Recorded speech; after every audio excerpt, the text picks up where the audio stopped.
Halo semuanya, Assalamualaikum warahmatullahi wabarakatuh. Perkenalkan, nama saya Jalwati Nur Aini dengan NIM 253111022. Saya dari Prodi Bimbingan dan Konseling.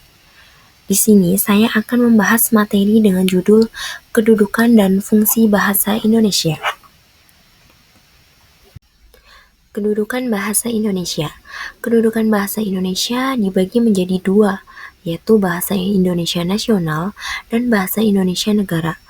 Pada Undang-Undang Dasar 1945, Bab 15 Pasal 36, itu bahasa negara adalah bahasa Indonesia.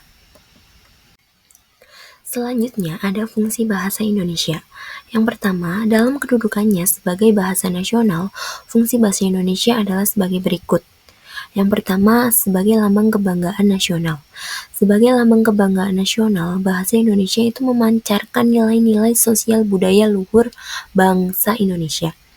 Dengan keluhuran nilai yang dicerminkan bangsa Indonesia, kita harus bangga, menjunjung, dan mempertahankannya. Sebagai realisasi kebanggaan terhadap bahasa Indonesia, harus memakainya tanpa ada rasa rendah diri, malu, dan acuh tak acuh. Kita harus bangga memakainya dengan memelihara dan mengembangkannya. Yang kedua, sebagai identitas nasional. Sebagai lambang identitas nasional, bahasa Indonesia merupakan lambang bangsa Indonesia. Berarti bahasa Indonesia dapat mengetahui identitas seseorang, yaitu sifat, tingkah laku, dan watak sebagai bangsa Indonesia. Kita harus menjaganya jangan sampai ciri kepribadian kita tidak tercermin di dalamnya. Jangan sampai bahasa Indonesia tidak menunjukkan gambaran bangsa Indonesia yang sebenarnya. Yang ketiga, sebagai alat pemersatu bangsa. Dengan fungsi ini memungkinkan masyarakat Indonesia yang beragam latar belakang sosial, budaya, dan berbeda-beda bahasanya dapat menyatu dan bersatu dalam kebangsaan, cita-cita, dan rasa nasib yang sama. Dengan bahasa Indonesia, bangsa Indonesia merasa aman dan serasi hidupnya, karena mereka tidak merasa bersaing dan tidak merasa lagi dijajah oleh masyarakat suku lain.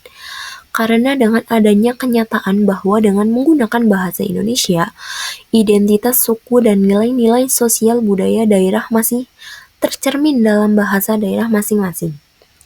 Kedudukan dan fungsi bahasa daerah masih tegar dan tidak bergoyah sedikit pun. Bahkan bahasa daerah diharapkan dapat memperkaya khasanah bahasa Indonesia. Yang keempat, sebagai alat perhubungan antar budaya dan antar daerah.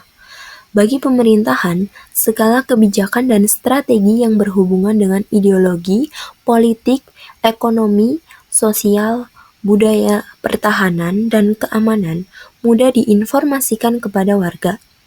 Apabila arus informasi antar manusia meningkat, berarti akan mempercepat peningkatan pengetahuan seseorang. Apabila pengetahuan seseorang meningkat, berarti tujuan pembangunan akan cepat tercapai. Fungsi bahasa Indonesia yang kedua yaitu dalam kedudukannya sebagai bahasa negara.